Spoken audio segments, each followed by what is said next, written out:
What is up, Xaliter here. What if you could melt enemies with elemental debuffs that also act as bombs that can be activated to apply further debuffs or be detonated for massive damage? That is what the Iridescent Blight does, and I'll show you how to build it. This build is hex focused and revolves around applying multiple hexes, detonating them with Torment and Rupture, and supplementing that with Blood Bullet for sustain. Unlike most of my prior builds, this build is noticeably less tanky. Instead of stacking heavy defenses, the Iridescent Blight focuses on high elemental bonus damage and offensive power. In this video, I'll cover the gear, enchantments, skills, expected stats, and how I recommend playing the build. Let's get into it. We'll start off with the gear for this build. We're using the Tenebrous Helm, Antique Plate Garb, Tenebrous Boots, Steel Saber, Horror Pistol, and Buzu Hide Backpack.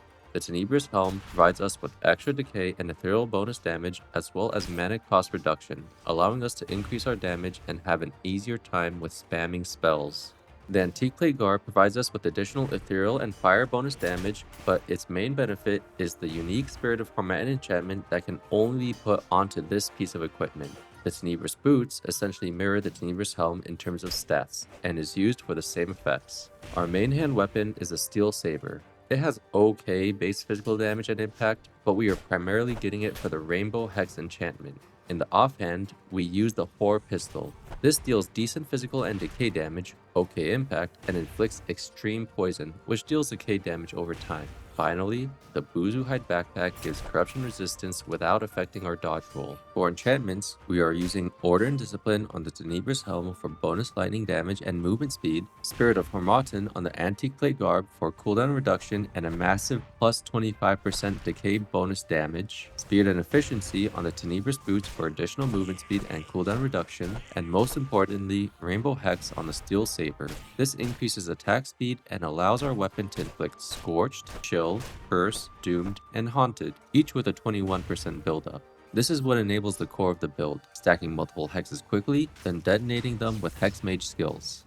For skill trees, we take Cabal Hermit, choosing Infuse Wind for increased attack speed to more quickly apply hexes as well as increased impact damage, Mercenary, choosing Blood Bullet, which provides us with both extra decay damage and a way to heal mid-fight, increasing our survivability, and Hex Mage, choosing Rupture, which is a major damage source as it allows us to detonate hexes applied to enemies for massive damage. We also invest 3 points into mana and join the Heroic Kingdom faction for its bonuses, which increases our damage. Offensively, this build really shines. In the main hand weapon, we can expect 25 base physical damage, 45% bonus physical damage, 55% bonus fire damage, 45% bonus frost damage, 55% bonus lightning damage, 90% bonus decay damage, and 65% bonus ethereal damage. For the offhand pistol, we can expect 60 base physical damage, 25 base decay damage, 60.75 impact, and extreme poison application, dealing decay damage over time. With Rainbow Hex applied and the infused Wind Imbue, the 5 hexes can be applied rapidly, and with this build's heavy elemental scaling, Torment and Rupture hit extremely hard. Our defensive stats is where the Iridescent Blight differs significantly from most of my prior builds. With this setup, we can expect approximately 4 protection, 33% physical resistance, 22% impact resistance, 44% fire, frost, and lightning resistances, 35% decay resistance, 30% ethereal resistance, 49 cold weather defense, and 24 hot weather defense. This is a lighter, less tanky setup that trades durability for damage, and the offensive stats are where it pays off.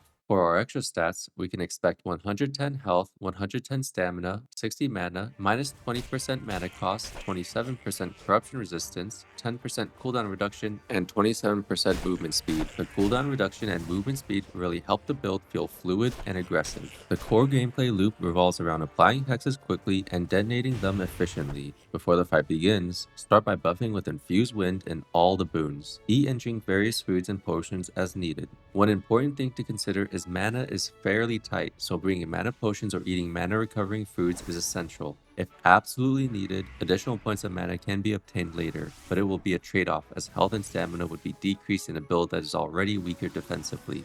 After entering the fight, prioritize attacking with the Steel Saber and rapidly apply Rainbow Hex stacks. Once multiple hexes are active, use Torment to trigger their effects. Torment can be used multiple times on cooldown as the hexes are not removed. Follow up with Rupture for a heavy burst of elemental damage, but just remember that Rupture will remove the hexes, so they will need to be reapplied if Rupture does not finish off the enemy. This combo deals massive damage because each hex scales off our high elemental bonuses, especially Decay and Ethereal. Blood Bullet serves two important purposes: extra damage and sustain. It deals strong decay-based damage thanks to our scaling, and because it restores health when it hits, it gives us a way to recover during fights. This helps compensate for the build's lower defenses. Against tougher enemies, you can open with the Horror Pistol to apply extreme poison and strong impact, then rotate into melee hex application before detonating with Torment and Rupture. This build rewards aggressive but calculated play. You want to weave into melee range, apply hexes, reposition away from the enemies, detonate, and then repeat. If you are still progressing, you can temporarily use other elemental boosting gear before acquiring the Tenebrous Armor or Antique Plate Garb. Prioritize anything that increases elemental damage or reduces mana costs. The Steel Saber is accessible relatively early, and the Horror Pistol can be swapped with another pistol temporarily if needed. If desired, a Steel Saber can be placed in a legacy chest from a previous playthrough to provide a Cerulean Saber, which can be used in this build instead of the Steel Saber. The Cerulean Saber deals more physical and impact damage, but comes at the cost of slightly decreased attack speed and increased stamina costs. Before the Rainbow Hex enchantment is obtained, Jinx or Totem can be used to apply hexes onto enemies. Overall, the Iridescent Blight is a fast, hex detonation build that trades durability for mobility, burst damage, and elemental scaling. It's less forgiving defensively, but shines offensively and provides a much more active playstyle. If you enjoy melting enemies in a series of elemental debuffs and explosions, I think this one is worth trying. If you want to understand the hex mechanics behind this build even deeper, I have a full breakdown on how hexes work. The link is in the description. Otherwise, I'll see you later.